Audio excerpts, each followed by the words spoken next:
বহুদিন আগের কথা, কত বছর আমরা জানি না। একজন প্রতাপশালী বাদশা ছিল, এখনকার বিশ্ব নেতাদের মতোই পরাশক্তি, ওই যে আসহাবুল কাহাফের মতো, বা ওই নমরুদের মতো, বা ওই যে ফেরাউন তার মতো একজন প্রতাপশালী বাদশা ছিল। তার অধীনে একজন বড় জাদুকর ছিল। কি ছিল? আচ্ছা, মজা আছে, ভালো করে বোঝেন। একটা বড় জাদুকর ছিল।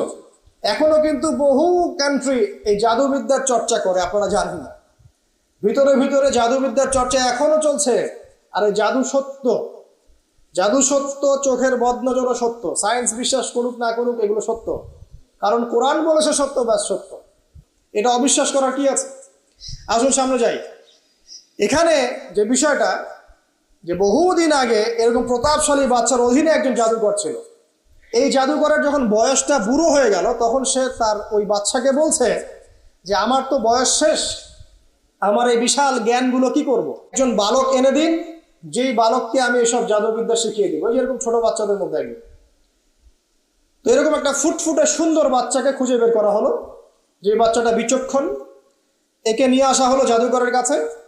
এবার জাদুকর তাকে জ্ঞান শিখায়, জাদু শিখায়। জাদু শিখাতে শিখাতে শিখাতে শিখাতে সে একটু পরিণত হচ্ছে, মানে কৈশোরে পদার্পণ করল। এখন সে যখন জাদু শিখতে আসে, আসার পথে রাস্তায় দেখে একজন পাদ্রী আছে। পাদ্রী মানে কি? পাদ্রী মানে দরবেশ, মানে যে আল্লাহ বিশ্বাস করে, হয়তো আগেকার আসমানি কিতাবে সে বিশ্বাস করত। এমন একজন পাদ্রীর সন্ধান সে পায়। সে ওই পাদ্রীর কাছে গিয়ে বসে। সেই পাদ্রী তাকে আসমানি কিতাবের যে মর্ম, যে বাণী, এগুলো শোনায়। তার কাছে খুব ভালো লাগে যে মাশাআল্লাহ, এটা ইমানের সার। যখন কোরআন শুনি আমাদের ভালো লাগে না? আসমানি কিতাব যখন শুনে তার কাছে ভালো লাগে। সে বলে যে আমি এটা শিখতে চাই। তখন এই পাদ্রী তাকে বলে, তুমি তো জাদু শিখতে যাও এই বাদশার দরবেশের কাছে, বাদশার জাদুকরের কাছে, যদি ওরা জানতে পারে তাহলে তো সমস্যা। তাহলে উপায় কি? যখন তুমি ওখানে যাবে, যখন দেরি হয়ে যাবে, তখন বলবে বাসার থেকে বের হতে দেরি হয়েছে, বাসার থেকে বের হতে দেরি হয়েছে। আর আমার এখানে বসে যখন বাসায় যাবে, তখন বাসায় গিয়ে বলবে যে ওখান থেকে, ওই যে জাদুকরের কাছ থেকে আসতে দেরি হয়েছে। মানে কৌশল অবলম্বন করতে তিনি শিক্ষা দিলেন। এখানে আমাদেরও নসিহত আছে। সবসময় তো আর মানে একই রকম করে চললে হবে না, কৌশলের প্রয়োজন আছে না? উদউ ইলা সাবিল রাব্বিকা বিল হিকমা, হিকমার দরকার আছে না? সত্য থেকে সরে গিয়ে নয়, কিন্তু কৌশল তো করার দরকার আছে। নবী সাল্লাল্লাহু আলাইহি ওয়াসাল্লাম যে হিজরত করেছেন, মক্কা থেকে মদিনা চলে গিয়েছেন, সবাইকে জানান দিয়েছিলেন, এই শোনো আমি হিজরত করছি, জানান দিয়েছেন। রাতের বেলা বের হয়েছেন, কৌশল। রাতের বেলা বের হন নাই, এবং তাকে মারার জন্য চারপাশ থেকে লোক ঘিরে রেখেছিল। এর মধ্য দিয়ে আল্লাহ রাব্বুল আলামিন তাকে বের করে নিয়ে গেছে। তিনি কি সবার সামনে ফেসবুকে জানান দিয়েছেন, এই দেখো আমরা বেরোচ্ছি? তো তোমরা তো কৌশলই বুঝো না দিনের কাজে। যে কাজ হবে 1%, আইওয়াশ হবে 99%। এখনকার এই যুগ, হ্যাঁ, দিনের কাজ হবে 1%, আইওয়াশ শোডাউনই বেশি। এই শোডাউন করতে করতে মানুষের চোখ লাগে, যত চোখ লাগে তত সমস্যা সৃষ্টি হয়, এবং আস্তে আস্তে আস্তে আস্তে দিনের দায়রা মাইনাস হতে থাকে। এই বিষয়টার পিছনে তোমরাও দায়ী, কৌশল তো বোঝো না। তো স্মার্ট এবং বিচক্ষণ মুসলিমদের বড় অভাব আছে এখন পৃথিবীতে। যতক্ষণ পর্যন্ত বিচক্ষণতা অর্জিত হচ্ছে না, ততক্ষণ পর্যন্ত ইসলামের বিজয় হচ্ছে না, এটা মাথায় রাখেন। তারপর সামনে যান। এবার এই বাচ্চা খুব সুন্দর করে ব্যালেন্স করলো, একবার এখানে যায়, একবার ওখানে যায়। এই করতে করতে ওই যে জাদুকরের ইন্তেকাল হয়ে গেল, মারা গেল জাদুকর। এবার এই বাচ্চার কাছে মাশাআল্লাহ অনেক এলেম কালাম আছে। এদিকে সে পাদ্রীর জ্ঞানে দীক্ষিত হচ্ছে। দীক্ষিত হতে হতে তার মধ্যে আল্লাহ পাকের প্রতি একটা পরিপূর্ণ ঈমান চলে আসে। সে মুসলিম হয়ে গেল, আলহামদুলিল্লাহ। তো মুসলিম হওয়ার পরে একদিন সে যখন বাচ্চার কাছে যাচ্ছে, রাস্তায় একটা বিশাল জন্তু দেখা গেল। বিশাল জন্তু, কিরকম জন্তু আমরা জানি না। ঠিক ওই যে দাব্বাতুল আরদ সামনে বের হবে, আমাদের 10টা নিদর্শন আছে বড় বড়, তার মধ্যে একটা হচ্ছে দাব্বাতুল আরদ, জমিন থেকে ফুঁড়ে একটা প্রাণী বের হবে। আর এখন মানুষ এগুলো বিশ্বাস করবে না, আমি জানি। 2 দিন পর নাসা যখন বলবে তখন বিশ্বাস করবে। কথা কি বুঝতে পারছেন? তবে প্রাণী এই পৃথিবীর নিচে আছে। রাসূল সাল্লাল্লাহু আলাইহি ওয়াসাল্লাম বলছেন 10টা আলামত না আসা পর্যন্ত কিয়ামত হবেই। তার মধ্যে একটা হচ্ছে দাব্বাতুল আরদ, জমিন থেকে একটা প্রাণী বের হবে।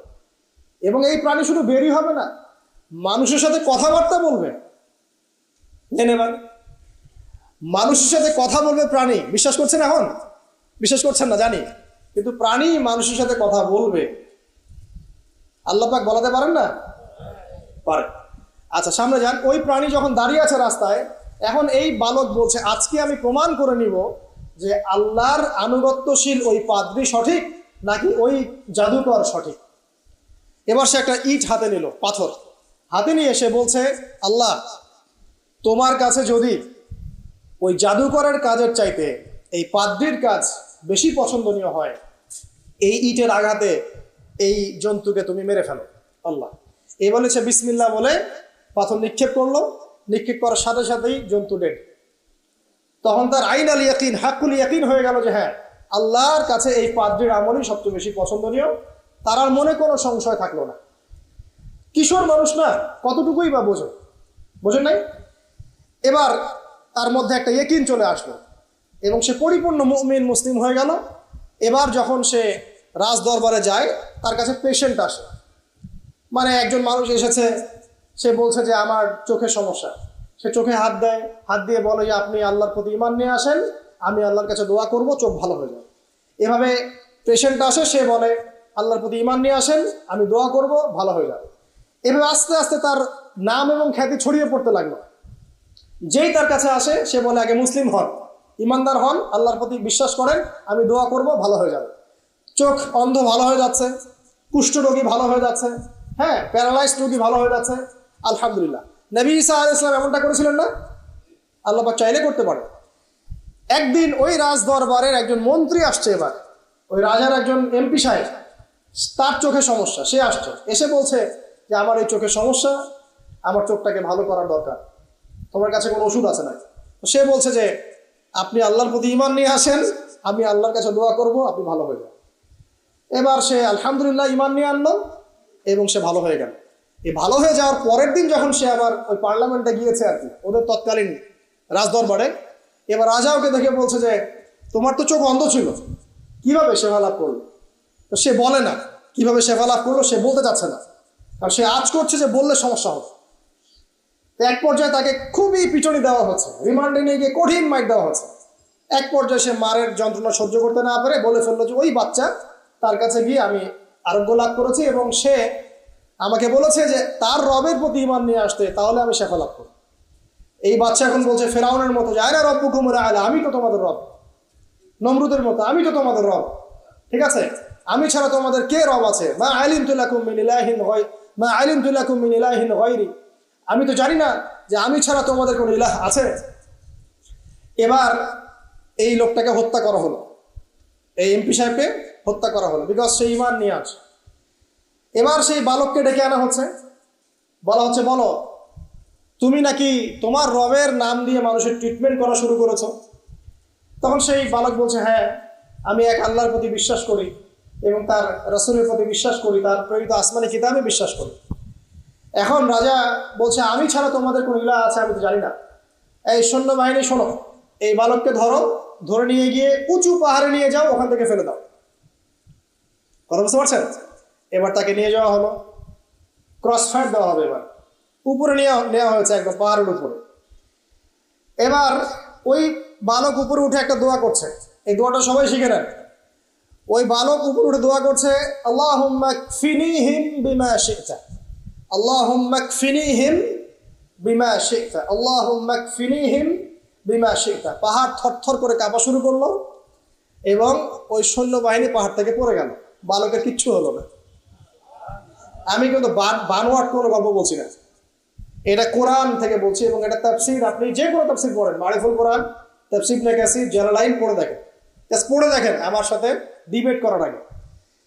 এবার সে বালক হেঁটে হেঁটে চলে আসলো রাজদরবারে। আবার কি ব্যাপার, তুমি মরো নাই? না, আল্লাহ আমাকে বাঁচিয়েছেন, আমার রব আমাকে বাঁচিয়েছে। আবার পাঠানো হচ্ছে আরেক দল সেনাবাহিনীকে নিয়ে, যাও এবার ওকে সমুদ্রে নিয়ে যাও, সমুদ্রের মাছ সমুদ্রে ডুবিয়ে দিবে।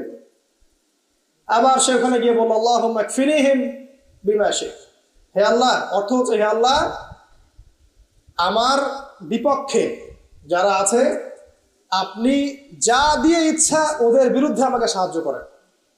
অর্থটা হচ্ছে এমন, আল্লাহুম্মা কফিনিহিম বিমা শি'তা, আল্লাহ আপনি আমার জন্য যথেষ্ট হয়ে যান, ওদের বিরুদ্ধে আমার জন্য যথেষ্ট হয়ে যান, যা ইচ্ছা তাই দিয়ে আপনি হেদায়েত করুন, মানে আমাকে হেফাজত করুন। ঠিক আছে, আল্লাহুম্মা কফিনিহিম বিমা শি'তা, ছোট্ট দোয়া। এবার ওই সমুদ্র উত্তাল হওয়া শুরু করলো এবং ওরা জাহাজ থেকে পড়ে গেল। এই বাচ্চা সেফলি আবার চলে আসলো রাজদরবারে। বিশ্বাস করছেন না? চলে আসলো। এবার আসার পরে বলছে, শোনেন, আমাকে এভাবে মারতে পারবেন না, আমাকে এইভাবে মারা যাবে না, আমি আপনাদেরকে বলে দিচ্ছি কিভাবে আপনি আমাকে মারতে পারবেন। তো বাচ্চা বলছে, কিভাবে মারতে পারবো বলো? তখন সেই বাচ্চাটা বলছে যে আপনি সমস্ত এলাকার মানুষকে এক জায়গায় জড়ো করবেন, মানে পুরো নেশনের যত মানুষ সবাইকে একটা মাঠে নিয়ে আসবেন, মাঠের মাঝখানে একটা গাছ রোপণ করবেন বা একটা কিছু স্তম্ভ নির্মাণ করবেন, সেখানে আমাকে বেঁধে ফেলবেন। বেঁধে ফেলার পরে আমার এই ধনুক থেকে একটা তীর বের করবেন। তীর বের করে আপনি নিজ হাতে এই তীরটাকে নিশানা দিবেন, দিয়ে বলবেন বিসমিল্লাহ আল্লাহর নামে, বিসমিল্লাহ আল্লাহর নামে, বিসমিল্লাহি রব্বি হাযাল গোলাম বলে ছুড়বেন। অর্থ হচ্ছে আমি এই বাচ্চার রব, আমি এই বাচ্চার রব আল্লাহর নামে তীর ছুড়লাম, এটা বলে তীরটা নিক্ষেপ করবেন, তাহলে আমি মরবো, তার আগে মরবো। কথা কি বুঝতে পারছি? এবার তাই করা হলো, সমস্ত এলাকার মানুষকে এখানে জড়ো করা হলো। কথাটা ভালো করে বোঝেন, সমস্ত এলাকার মানুষ মানে কি? ওই এলাকার সব মানুষ, মানে মুমিন কাফের যে আছে সবগুলাকে একত্রিত করা হলো। করার পরে বাচ্চাটাকে এভাবে একটা জায়গায় বেঁধে দেওয়া হয়েছে, খেজুর গাছে, তাফসীরে এসেছে খেজুর গাছে। এবার সে এখান থেকে তীর বের করে বাচ্চা বলছে বিসমিল্লাহি রব্বি হাযাল গোলাম, নিক্ষেপ করলো। তীরটা ঠিক, আল্লাহ পাকের দৃষ্টি দেখেন এত সূক্ষ্ম, ওইটাই বর্ণনা করেছেন। তীরটা ঠিক বাচ্চার এই জায়গায় লেগেছে, এই যে মাথার এইখান থেকে লেগে এদিকে বের হয়ে গেছে। হ্যাঁ, কে বুঝি না? ছেলেটা, বাচ্চা ওই বাচ্চা ছেলেটার এই যে কপালের এই পার থেকে এই পার পর্যন্ত তীর চলে গেল এবং বাচ্চাটা শহীদ হয়ে গেল, আলহামদুলিল্লাহ। এবং এই বাচ্চাটা যখন মারা গেল বা শহীদ হয়ে গেল, আর সারা এলাকার মানুষ কি দেখলো যে বাচ্চা তাকে দুইবার চেষ্টা করে মারতে পারে নাই, কিন্তু তার রবের নাম যখন নেওয়া হয়েছে, আল্লাহর নাম নেওয়া হয়েছে, মারতে পেরেছে। দেন পুরো এলাকার সমস্ত মানুষ মুসলিম হয়ে গেল, আলহামদুলিল্লাহ। একজন বাচ্চার জীবনের বিনিময়ে সমস্ত এলাকার মানুষ ইসলামের হেদায়েত পেয়ে গেল, আলহামদুলিল্লাহ। এবার বাচ্চার মাথা তো আরো খারাপ, একটাকেই সামলাতে পারছিলাম না, এবার তো সমস্ত এলাকার মানুষ মুসলিম হয়ে গেছে। এখন কি করবেন? এখন সেনাবাহিনীকে আদেশ করা হয়েছে সমস্ত মানুষগুলোকে জড়ো করে একটা গর্ত খুঁড়ে সেখানে আগুন জ্বালাও, আগুন জ্বালিয়ে সমস্ত মানুষকে ফেলে দাও। দৃশ্যটা কি কল্পনা করতে পারছেন? একটা পুরো এলাকার মানুষকে একটা মাঠের মধ্যে একত্রিত করে সেখানে আগুন জ্বালিয়ে সবাইকে সেখানে ফেলে দেওয়া হলো এবং তারা চতুর্দিক থেকে এটাকে অবলোকন করতে লাগলো, মজা উপভোগ করতে লাগলো। এটাই আল্লাহ পাক বলছেন, কুতিলা আসহাবুল উখদুদ ইয হুম আলাইহা কুউদ ওয়া হুম আলা মা ইয়াফআলুনা বিল মুমিনিনা শুহুদ। শেষ পর্যায়ে তাফসীরে এসেছে, শেষ পর্যায়ে একজন মায়ের কোলে একটা ছোট্ট বাচ্চা ছিল। তো সেই মা নিজে লাফ দিবে এটাতে তার কোনো সমস্যা নেই, কিন্তু বাচ্চাটাকে নিয়ে লাফ দেওয়ার জন্য সে ইতস্তত বোধ করছে। তখন আল্লাহ রাব্বুল আলামিন সেই ছোট্ট বাচ্চাটার জবানের মধ্যে আল্লাহর কুদরত নিদর্শন নাজিল করলেন। ওই বাচ্চাটা কথা বলা শুরু করলো। সেই বাচ্চাটা বলল, লা তাখাফি ইয়া উম্মা, এটা শব্দটা এমন এসেছে, ইয়া উম্মা, হে আমার মা, লা তাখাফি, তুমি ভয় করো না, ফাইন্নাকি আলাল হক, কারণ আপনি সত্যের উপর আছেন, লাভ দিন। যারাই সে অগ্নিকুণ্ডে সেদিন লাভ দিয়েছে তারাই জান্নাতের স্বাদ পেয়েছে, আলহামদুলিল্লাহ। এই হলো আসহাবুল উখদুদের ঘটনা, যেটা আল্লাহ রাব্বুল আলামিন সূরা বুরুজের মধ্যে বলেছেন।